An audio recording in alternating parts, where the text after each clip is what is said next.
look so familiar, but I can't figure it out. Why I think I recognize you, I don't know what it's about. It's like a parallel existence, but I know that's fiction. Or is it? Yeah. Or is it? Hey, come on, is it? Alright guys, we got ourselves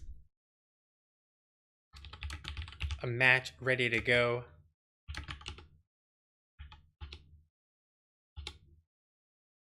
And took a little time there, but we got ourselves a sub for Make 7 Up Yours.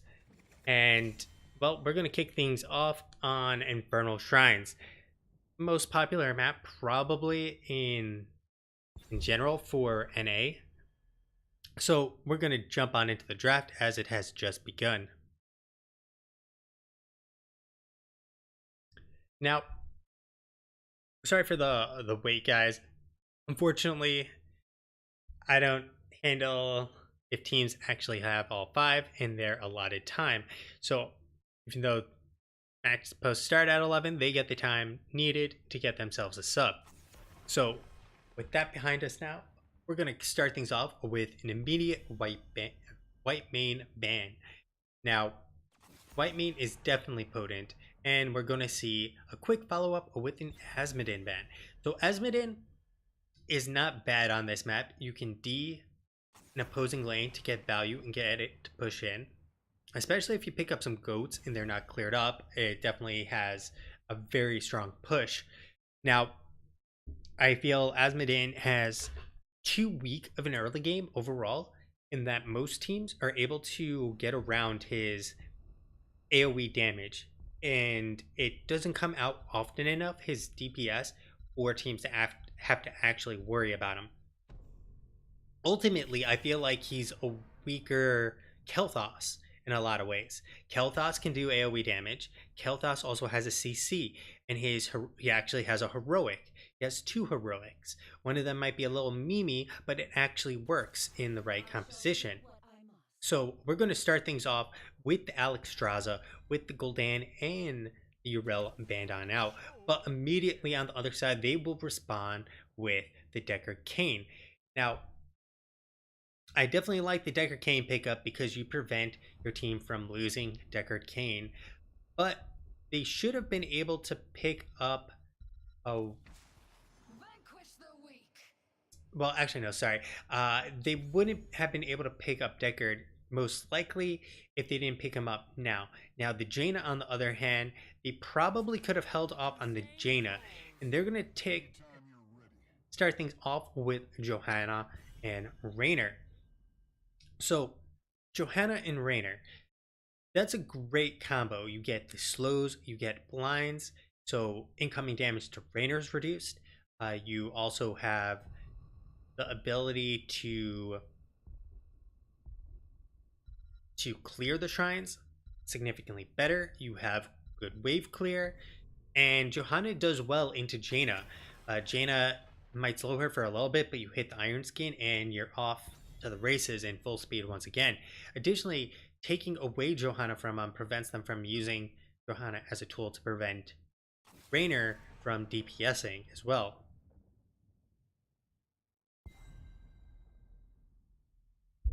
In the current meta, you'll often see a lot of people pick up Raynor, and Greymane is still a very popular pick. And so you pick up Johanna and you can get some good value there as well. And we're going to see ETC and Greymane on 10 armor. So this is a little wild to me to get the ETC, because Raynor can knock him back. Johanna can also interrupt him in 2 ways, between the Blessed Shield and the Condemn, and she can hit the Iron Skin to prevent the stun. So I'm a little concerned about the ETC pickup, especially with also Alexstrasza has a knockback, and we're going to get Genji and Leo as the final 2 pickups here for Make 7 Up Yours. If you've, for instance, last night I switched over to McIntyre and rated him. He was actually looking at Genji playing Leo and evaluating what and why people are picking him for, and like how is he being played, how's the execution on Leo. And ultimately, uh, his conclusion was the Leos still did nothing, even for Gen G. It basically, you show your face as Leo, you take too much poke damage, and you just fall over because he's too fragile. And the final pickup here is going to be Malthael. I'm not sure how I feel about the Malthael because if Leo dies, it's trait value. A Genji can deflect it, Johanna can Iron Skin it, and yeah, I'm not really sure how I feel about it. So, based on these two teams, we got Genji who has multiple people that he can target. There's the Greymane, the Malthael, there's Jaina, Deckard, and there's only a single front line here.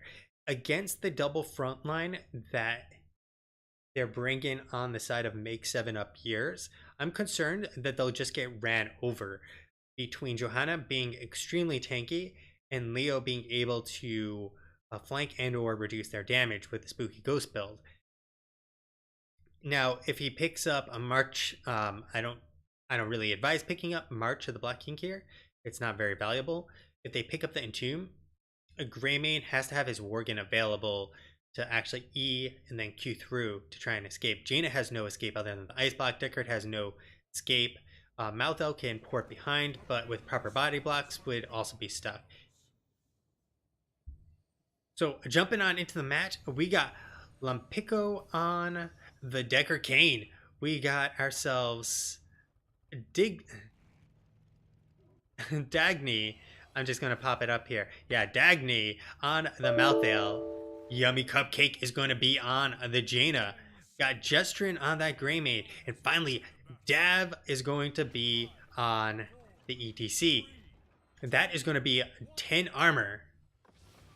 On the other side, we got ourselves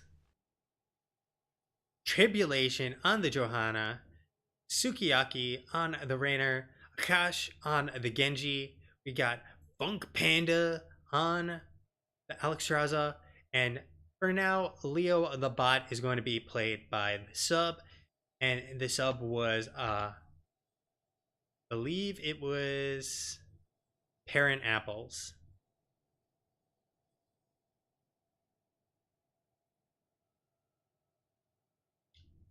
So,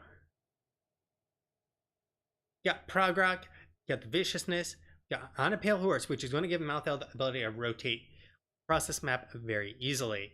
Now, other side, we have the Fingers of Frost, Scarella of Identity, and Swift as Wayne. No pick yet for Alexstrasza, the Ace in the Hole, Laws of Hope, and no choice for Leo.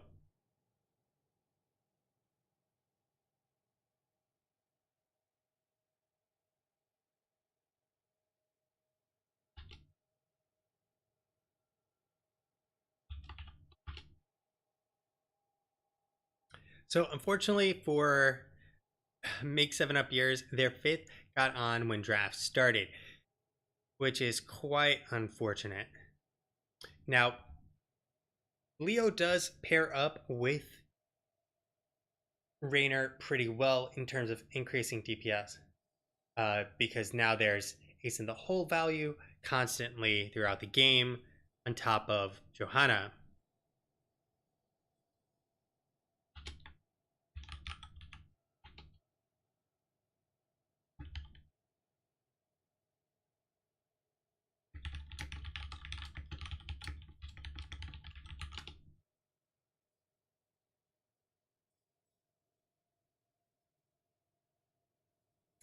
Now, it shouldn't be very long for Leo to reconnect, since this is a 4-second into the game situation. So hopefully he gets back in here quickly.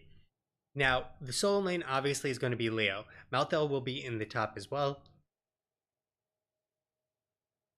And on the other side, the wave clear is going to be pretty good for Make 7 Up Yours. With the Greymane and Jaina, they do have a little bit of an edge on the side of 10 armor. It'll be very easy to do camps as well because Greymane can rotate over and start them up, or even Jaina can come on in and do them. Now, on the other side, the flip side is that their merking capabilities are not quite as good.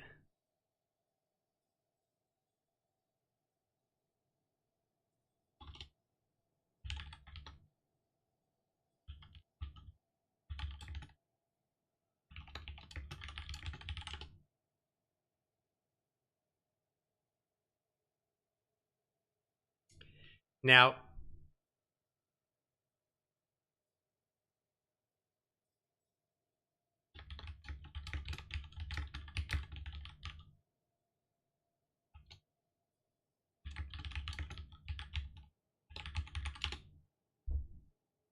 we still don't have word if they're coming back.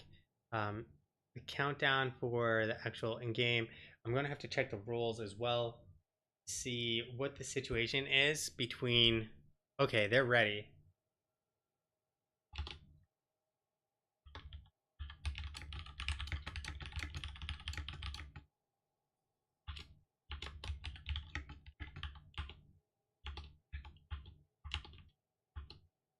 Welcome back, mortal. So Parent Apples is back on in here, and conversation pretty hilarious in the meantime though. So kicking things off here, seeing what the rest of talent choices are going to be. We're going to get Consume Vitality, and we're going to get the Circle of Life. On the other side, we did get the Scroll of Identify coming on out. So we will have the Malthael on top immediately, and really this comes down to Parent Apples has to land his drains. If he doesn't land his drains, he pretty much loses the lane, and he gets it shoved in. Of course, if Dagny isn't really being aggressive, it looks like they're going to actually try to do a 4-man bot with Dagny rotating between the lanes and clearing it up as fast as he can. This is a pretty ballsy move, especially with the on the pale horse to get himself the extra movement speed. You can see Parent Apples is not clearing this up quite that quickly, especially with the fact that he doesn't have the level 4 at this point, making it trivial for him to actually clear this up. Although Dagny did take a lot of damage there from the drain, letting that land on him. So mid will be picked up, bot will be, like I said, the 4-man, and they have literally no one sitting here except Akash coming on in hot. It's going to help secure the kill, and now Dagny cannot hold the cheeky double soak with his Malthael. Additionally, we do have Dab coming on up to try and catch the soak, but he missed it, and at this point his rotation is actually very bad for the team, because now his team has no tank available for him. They get the pressure in the mid wave, and then they'll be able to rotate down. Jester not pushing in quite quick enough to deny the XP here, as they will be rotating on down. Coming on up again, Akash is looking for Dagny, and there is going to be some Swift Strike action. And remember, ultimately, Dagny is not going to win a 2v1, and with that, he has to play much safer. You can see Akash just coming on in, going to be poking him down, and it's not really going to matter. His HP pool is not very high, so he's not taking a tremendous amount of damage.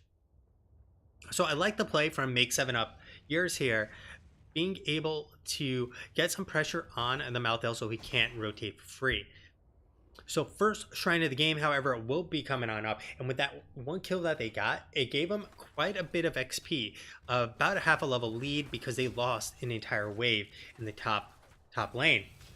So we still have 3 members in the bot lane. They're going to lose another full wave here. And in the meantime, we got Akash soaking things up here for his team. So there's a wave going on in, going to basically take down that front gate. And now they can fight as a full 5-man once Parent Apples comes on in. He did tap up ready to go. Tribulation going on in. We got Dagny on him, but Akash coming on in the backside and looking for Jestrin. Will poke him on down with a Swift Strike. And there is the damage. Peppering him left and right. Good old Sukiyaki on that Jimmy is going to let him know that Jim is here. So like I was saying, I was very concerned with the single tank, ETC, and they literally are running him over. as I was saying, they just run at him. Tribulation can just walk forward and do as he pleases without nearly no care in the world, because he's also backed up by an Alex Strauzer who can drop a big old heal right on top of him. We're seeing Jestrin rotate on up to get the soak, to help him try to get to 7, and make up for the fact that they are not going to get this Punisher. And that's a pretty nice play from him. Now, a lot of teams will actually not properly soak in those kinds of situations. They'll kind of hide with their tails between their legs, or they'll bite down a man, resulting in even more of an advantage for the enemy team. So this Punisher is going down rather quickly. They will get the front wall for the most part. We got one tower down. They're working on the second, and second will fall as well. So getting themselves almost a full level lead here. Numerically a full level lead. XP wise, about like 3/4 of the lead. At this point, I like the positioning from Sukiyaki. They're looking for the rotation. Oh, yummy cupcake. You're looking pretty yummy for the rest of Make 7 Up to take on down. And that's going to be one easy kill. So this is very critical that people on the team know where enemies are. If you don't know where the enemies are, then you're going to be going down just like Dagny did right there. So if you don't know where the enemy is, you need your tank to spot where they are by running into the bush, checking the bushes, and seeing if they're on the opposing objective, or just sitting here to play protection for you in case they try and invade. In that case, we had Jaina playing the role of the tank, starting the camp up without getting any vision by herself or by the team. So ultimately, a very dangerous move that resulted in their death. And so Yummy Cupcake is going to have to be much more careful in this situation, especially because of the fact that she is ultra squishy with no ability to escape from Make 7 Up yours. Tens are online now, and this is definitely snowballing into a Make 7 Up yours favor. They have talent tier, a level lead, and they're now going to get all of the maps mercs in their favor. Next up is going to be the Shaman Camp. So if you pick up the Shaman Camp about now, or when the countdown starts happening, you go for it now though. You go for it now and you get yourself infinite pressure. There's the Blessed Chill coming on out. Lampico is going to be going down. No tank to save him there, as he was out in left field, not with the team. So as a tank, you want to be with your team. You also want to be there ready to spot people out. We got Jesrin coming on in, trying to trade on up. Akash will be fully healed by Funk Panda, and they are still holding really strong on the side of 10 armor. Despite being down, both heroic and actually a man advantage down here. However, they will get themselves 10, and this will be really interesting if we get the mosh pit, or if we're going to see the stage dive. Dagny getting ganked in the mid lane will be going on down. There goes Jetron coming on in with the mosh pits up, but the Condemn with the Iron Skin is going to be up and ready to go. The Entomb is not going to land on anyone, but stay a while and listen, because Lampico's team is trying to get some bodies on the table, but it's not going to matter. Stay a while, just setting up Make 7 Up years for getting themselves some bodies on the morgue table.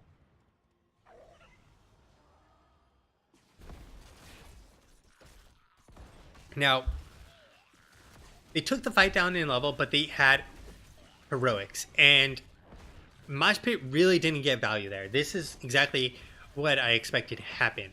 I'm not sure why, like I said, you'd pick up a single tank, and you'd pick up a tank that is ultimately going to get bodied by the enemy team. So no way to stop this, and they're not really accomplishing too much. They have to give this up, and they're going to have to give up the fort as well. If they try to defend here, they're going to lose a lot of people. Blessed Shield is online in 3 seconds, and once that happens, the stun, they're going to get Blessed Shield coming on out. The slide will happen just in the nick of time. The Blessed Shield has been used and will not secure anything. As the Entomb comes on out, we're going to call that a big old whiff. But this Punisher is really healthy. We have a Rainer's Raiders here to dish out a lot of damage as well. Dav taking a bunch, will slide on out, but they didn't get the Punisher to jump, which means this wall is forfeited to Make 7 Up yours. Now, if they're Pepsi or Coke drinkers, Make 7 Up yours is really having a field day here, showing them who's the king of soft drinks. And Dagny going on in, trying to 1v5 the entire team here. And, well, you can't 1v5 the entire team there, Dagny. Lompico going to be going down. We got a big old mosh pit with absolutely no one there. Jetstream coming on in, but the Ring of Frost. We got one rooted in place, and they will still pick up no kills. That is going to be 4 members down. Say goodbye to 5, and this might be game. We're going to take a look at that again. And my God, they come on in.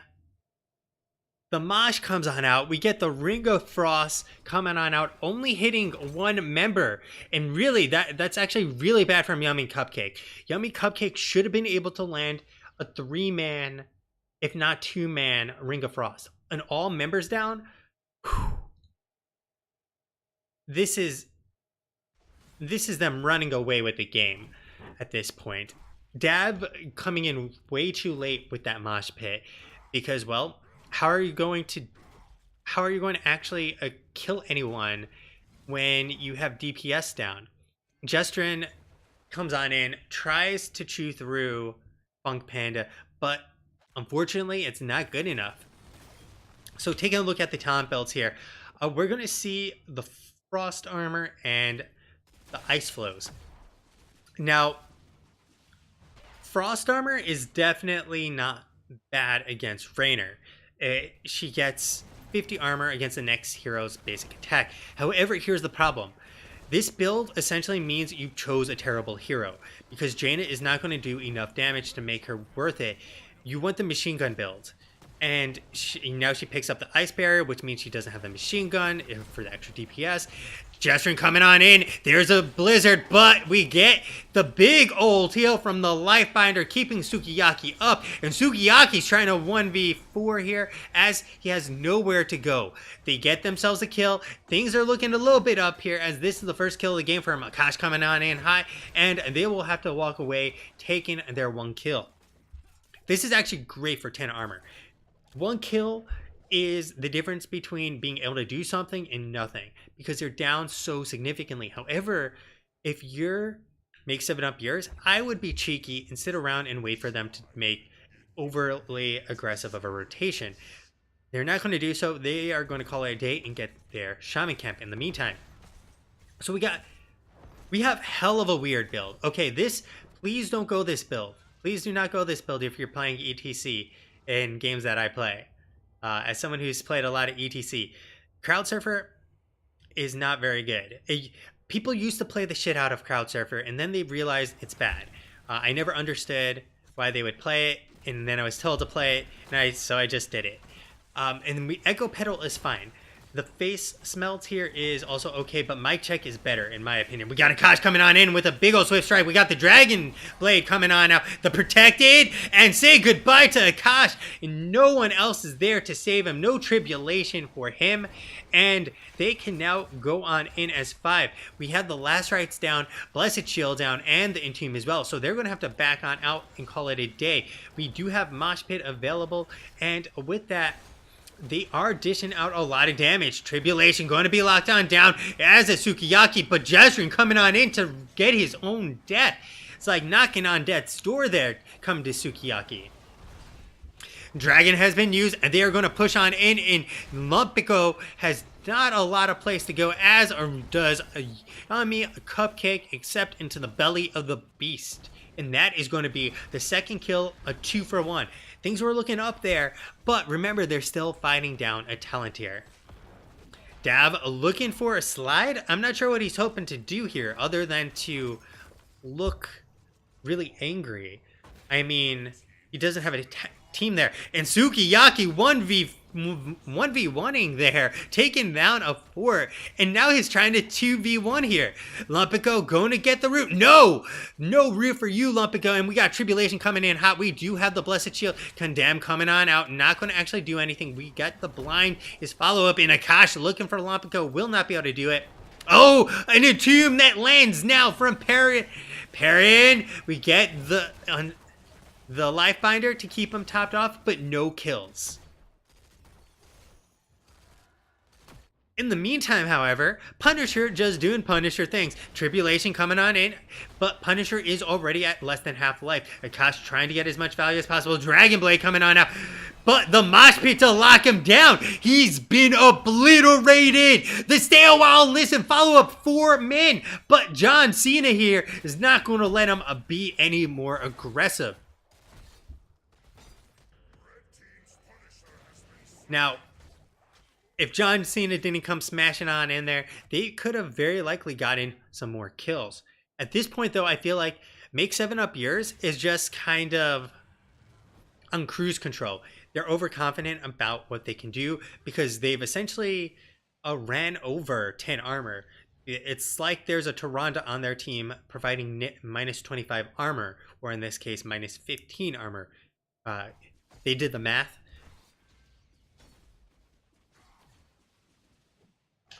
So with 20 around the corner, the best play that can happen for 10 armor at this point is to find themselves another kill. They've managed 3 of them, but 3 of them is still significantly less than Make 7 Up Yours. And with double catapult pressure and a game-winning Punisher in the bot lane, this is a do or die situation. They need to find this pick, and they need to find it now. Dab looking for it, does have the slide available, waiting for the Iron Skin to come on down. Very good discipline there. And Blessed Shield will come on out and ensure that they get 20s without anyone falling. I mean, Blessed Shield is such a low cooldown that it makes sense to do that. You throw it out, ensure that no one's caught, and with that, they're soaking top lane, mid lane, and bot lane is creating the pressure that 10 armor has to respond to. At this point, 20s have been picked up. We're going to see the Dragon Becomes Me here now. We got Ritual of Life. I mean, this is the insane time for Lifebinder. Activates 3 times over 6 seconds. Execute, Indestructible, and Buried Alive. So we now have the aggressive shredding. We did have the prog rock completed, as did we have the scroll of Identify. Perrin looking for the Entomb. He does have the Ghost Walk. Akash coming on in. There's the Entomb on 2 members without anywhere for them to go. The Ring of Frost coming on out. Lampico with a big sleep. This might be able to turn it around for them. There they go. The Dragon Blade coming on through, though. And they're going to slice and dice their way to a victory here. Lampico doesn't have long for this world. Akash should have this dash, does have it, and they are looking to finish him off and say goodbye to 10 armor, as they'll be walking on in and just ending this game without even requiring the Punisher. So a very convincing game out of Make 7 Up Yours. Controlling it for easily 75% to 90% of this game. And obviously, they're playing also with a sub and did exceptionally well overall with them.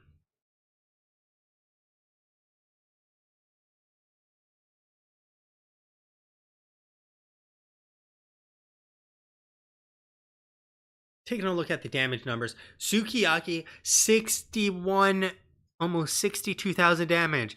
This is poggers. He had almost twice the damage of Jester on Grayman, almost.